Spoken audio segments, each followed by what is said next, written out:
Hello friend, this is Dr. Arun Gupta. I am a pediatrician and working for Breastfeeding Promotion Network of India for last 30 years. Today's topic of discussion which I would like to share with you is when and how to make decisions about feeding your baby. I'm sure you are all very keen to know, and it is very critical that when a mother uh, is pregnant and when she delivers a baby, one of the critical things which comes to her mind is how to feed a baby and what to give and what not to give and all. So today's topic is of that nature.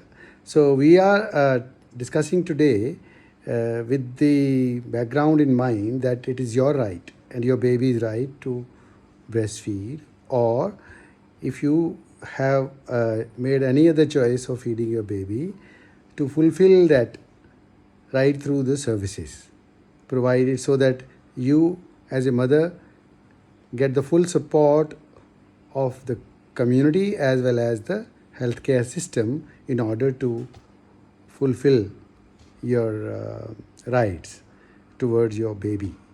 So that's an important part. So today I will be focusing my attention to the decision how to feed your baby. So the important point here is the first thing you need to decide when. So when the answer is very clear here. So the important point to know here is that pregnancy is by far the best time to make a decision whether you want to breastfeed or you want to give formula feeding, whichever. Once you make the decision, it is important to maintain that decision. Now that's what we are going to talk today about.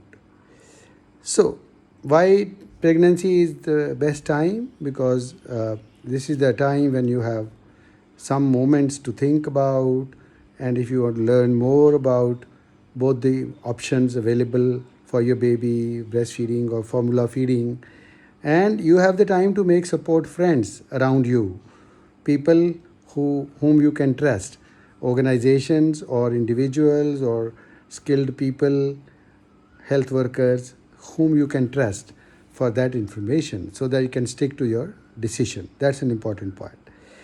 So when you take a decision towards breastfeeding, you need to understand the couple of things which are important here.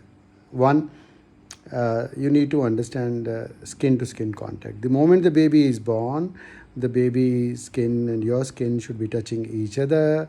So that can go on for an hour or so, or even more if you like to keep the baby. It's a time when emotional feelings are transmitted to the baby, and also the baby gets a lifelong help, which the benefits which the baby gets, they're lifelong in her or his development. So that's one part. Second part is also it helps baby to maintain temperature better, and in connection with it, that you can begin breastfeeding within an hour of birth, which is very critical. Again, for the health of the baby, for your health, to get lesser bleeding post birth. So these are two things which you should remember. So the third part which comes into this decision, which I talked about formula feeding, is to understand when you are during pregnancy, you need to read about both formula feeding, how it is good for your baby if you really wanted to go this way because you are working. The point is not to discourage you from that, but to understand that it has its own risks. You should be aware of that, and if there is a problem, link to formula feeding so that you can manage it well. So that's a decision you have to take. Once you take a decision, you need to keep that in mind, that this decision has to be conveyed to the healthcare system, to your doctor, who's gynecologist or obstetrician, as well as the hospital where you are going to deliver. So they are aware that either you want to breastfeed or formula feed. I'm sure many mothers want to breastfeed. In India, it's a culture that we want to breastfeed our babies. But in any case, whatever is the decision must be conveyed, and that's the time you demand services from them. If you're breastfeeding, for example, you need to demand skin to skin contact. You need to refuse use of artificial milk formulas, whether it is liquid or powder milk formulas. You need to convey to the health system that you are going to breastfeed. So, and they should support you. And maybe you could also ask for a family member to be by your side so that you can continue receiving support from the family in terms of beginning breastfeeding. And I would even prefer that you ask for, if there is a lactation counselor in the hospital, you demand that service, that lactation counselor should be assisting you in actually having a good latch on, having a good contact with the baby, and slowly you will learn the art, and the babies also learn the art of feeding. In case there is a possibility of a formula feeding, then you need to ensure its safety. So you need to demand those services, that whatever formula being given in the hospital should be safely provided to the baby so that the baby doesn't get any infections out of it. The point here to remember is that powder milk is not a sterile product. So you need to understand all this during pregnancy. What are the risks of formula feeding? How do you prevent them? For example, if you dissolve your powder milk into a bottle, the bottle should be clean, boiled, hygienic, and then once the milk is powder milk is made into milk, into liquid form by adding water to it, it's only about 15 minutes or so. After that, you have to discard it. So this is an important thing. Otherwise, the bacteria which are present in the powder milk, which are dormant, they wake up and they can be a source of infection to your baby. So that's an important thing. You learn WHO, you can go to WHO site and find how to safely prepare formula. So that's an important thing you need to learn during pregnancy. So that's why pregnancy is the best time to learn all about and make a decision, preferably third trimester. On breastfeeding part, I would say there are a couple of things you need to learn about breastfeeding during pregnancy. That breastfeeding is a hormonal function. It is not determined by what you eat or you don't eat. It's determined by a hormone in the body.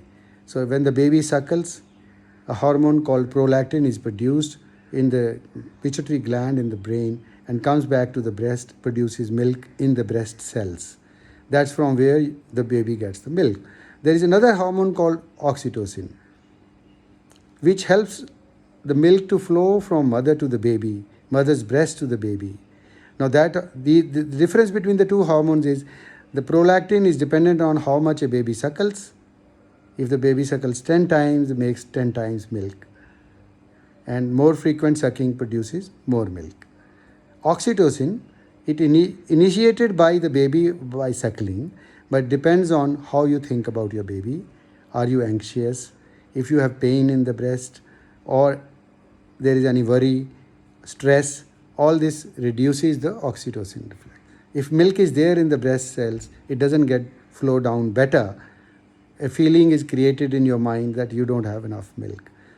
So that is not a disease, it's a perception and it's a perceived risk.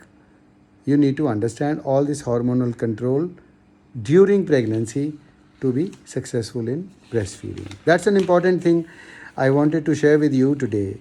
And in the end, I would like to say, you make your decision during third trimester of pregnancy, as close to the breastfeeding as possible, that you want to begin breastfeeding during first hour, you want skin to skin, or in case you want to give formula, which I know is going to be a rare thing, but still, whatever your decision you make, you must convey that to the health system, preferably in writing.